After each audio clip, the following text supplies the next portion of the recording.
Well, so this is what we'll do every week here on Blue Mondays. We will have a look at the week ahead or the weekend ahead's fixtures, and our team on the pod will give the scorelines, and we'll use the collective wisdom of the Blue Monday Telegram group to give us a sense of whether it will be a home win, an away win, or a draw, just as a barometer for whether we're anywhere close to what is reasonable. And then we'll track the scores throughout the season. We'll see who's done best.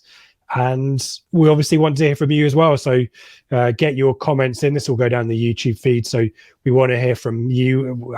Certainly feel free to critique Dave and my predictions, but we want to hear your predictions as well.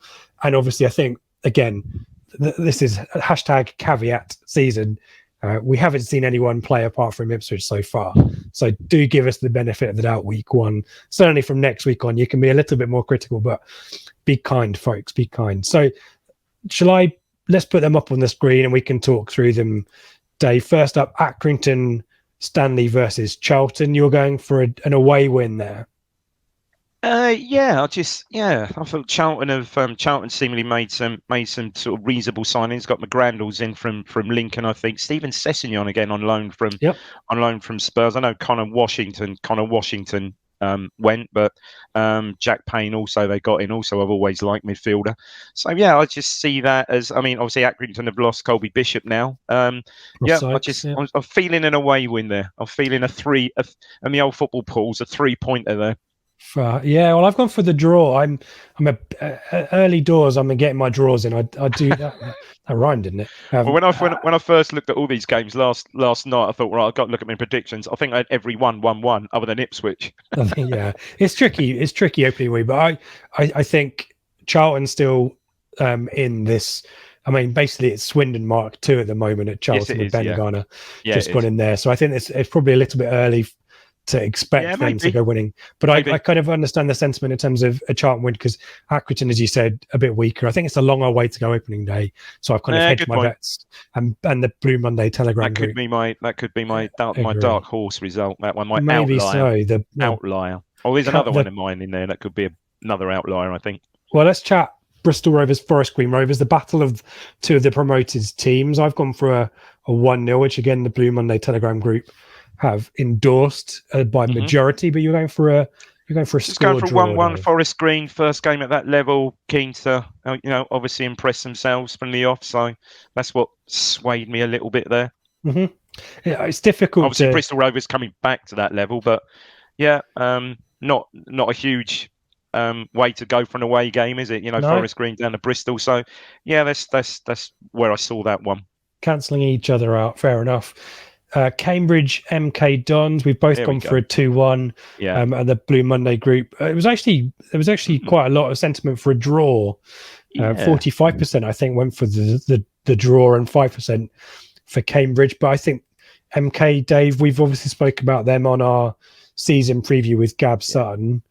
Your sense on MK post Scott Twine, are they still going to be a threat? I think so. It's a good signings, haven't they? Again, Nathan Holland's gone in there. Will experienced Will Grigg, Bradley Johnson. About how old is 35, he? 35. Louis Barry's there. Yeah. So and obviously Louis Barry, who's clearly going to have this will be the season he catches fire. I see them being up there again, and Manning. What a great. Are we a little bit surprised he's still there? I mean, he was being, touted around with Josh, perhaps QPR at one stage and one or two others. I'm surprised he's still there. Maybe not. Only been there a season. So, another good season for them, and he's going to be even more hot property. Him and Chris Hogg, isn't he? So, I see them being up there again. David Wright and Lewis Price also part of his background team. So good connection. Yeah, it'll be interesting to see how they do. Charlton and Peterborough, I think we've both gone for a 2-goal margin there. I've got Cheltenham scoring. I just worry about some of Peterborough's backline, and the keepers are a little bit inexperienced. But I think that one's pretty easy to call. I think Peterborough are just going to have that season if they can keep Clark Harris and Jack Marriott both fit, then there are certainly goals there, aren't there? Proven goals there. Outscore most teams, aren't they? Most weeks, aren't they, Peterborough? Could be good to watch. Another one which is really difficult to call and is Derby. A lot of signings there, a lot of players. Hurahan's probably the one. I think Seb called him a cheat code midfielder at this level, but I think Gab was a little bit suspicious of some of the age of the players, as in that's why I was perhaps swayed a bit by that. I must Gab admit. has swayed you a little bit, and the big influx of players as well. Obviously they don't not have the turnaround of players we had last season, but quite a big influx there of new players. So that's what persuaded me there. Oxford, okay, 1 or 2 have left, but they've still got people like Brannigan. I think Brannigan's about to leave though, Dave. Who is he about to leave? Yeah, so today, the day we record, he's linked with a. Did I say 2-1 away win? I meant 2-1 home win. Sorry. Obviously, Matt Taylor's still there. Yes. So I think again, will they have the season they had? I see them finish in perhaps similar position to what they perhaps did last season. Maybe just missing out again, 8th, 9th, 10th, something like that. So yeah, that was my thinking on that one. Didn't realise Brannigan was on. Sorry, Rich, I missed that. Who's he been linked with? Blackpool have, I think, made a bid. He's got a release clause, and Blackpool have triggered it. So I don't know whether that's a done deal. I haven't seen any more progress, but I'd be surprised if he's in the team. Well, that would be that would be a miss, wouldn't it? That would be some goals from midfield. And I think the Blue Monday Telegram going through the draw probably splits the difference between you and I. It's just too early to call really on Derby. It's a lot of change there, and we know to our own cost how much teams take to gel. Ipswich Bolton, then the main event for us, at least here on Blue Monday, and we've both gone for a 1-0. It's going to be tight though, isn't it? Yeah. Take that all day long, or any sort of win, for goodness sake, as we've spoken about. But 1-0, clean sheet, marvellous. Move on.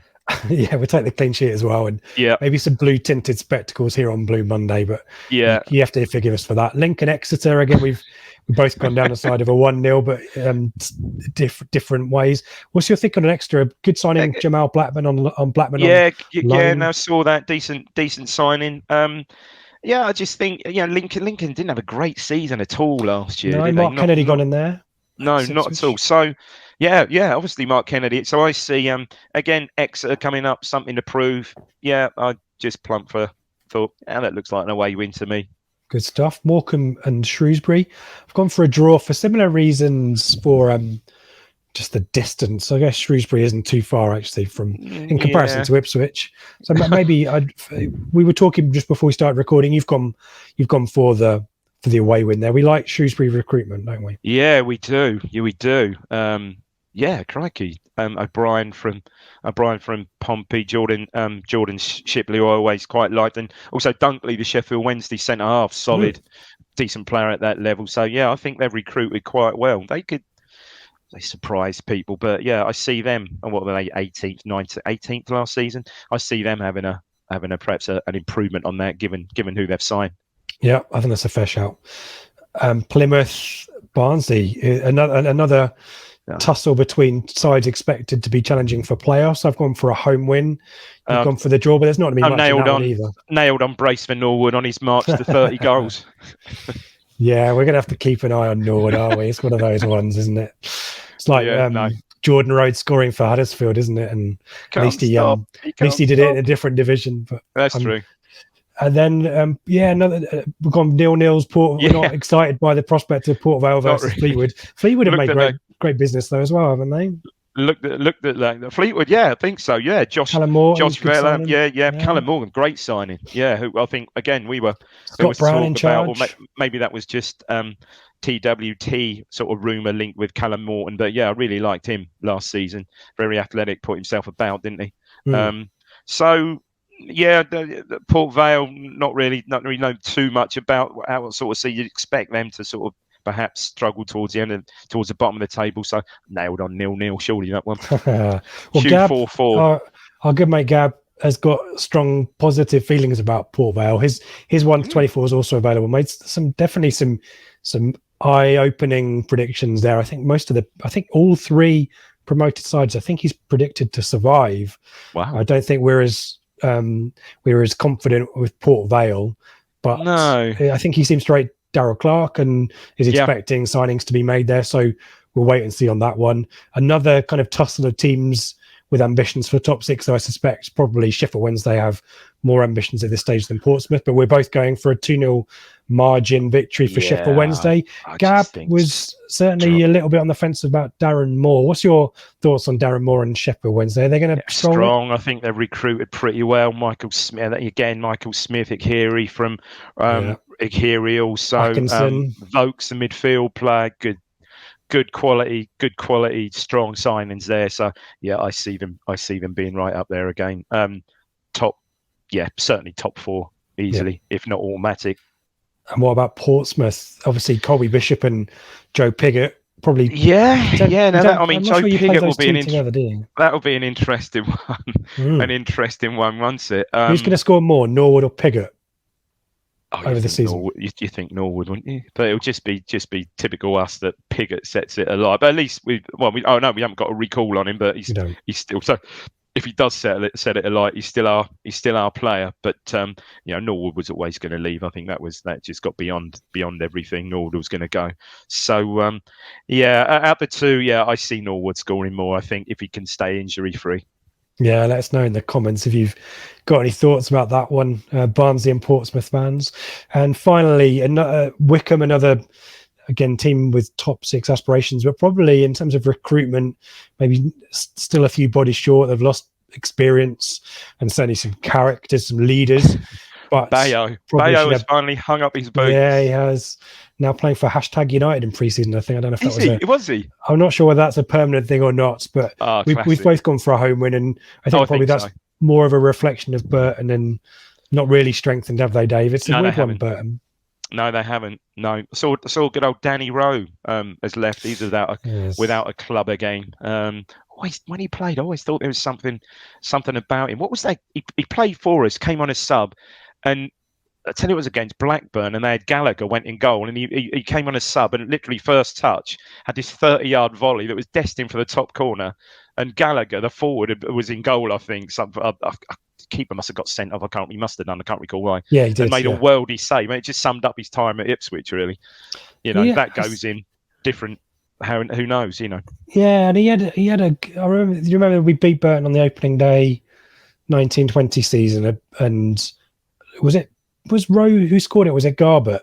But I remember it was Garbett. I remember Rowe having a really good game. I think he was on the right hand side, and you're right. It just never really. No, it never just really took off for him at Ipswich, did it? Didn't work for him. But players floating around. You look at Sheffield Wednesday and players really. Massimo Luongo again. Something may have happened today without a club, for goodness sake. Berahino without a club. There's some big players floating around.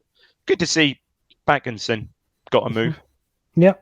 Yeah, we'll see whether his pedigree over the course of a season. Yeah. I think he was fine for us, but no, absolutely. I kind of think we needed someone more like Dominic Ball than someone a bit more progressive. I agree. Yeah. Well, there you go. Let us know in the comments what you think of our predictions there. Certainly give us your scores as well, and we will be back next week ahead of the Forest Green Rovers match for our preview, and we'll see how Dave and I got on, as well as the Blue Monday Telegram group. And obviously, if you want to join in with that, we'll have details of that in a second. But yeah, wins. We're predicting.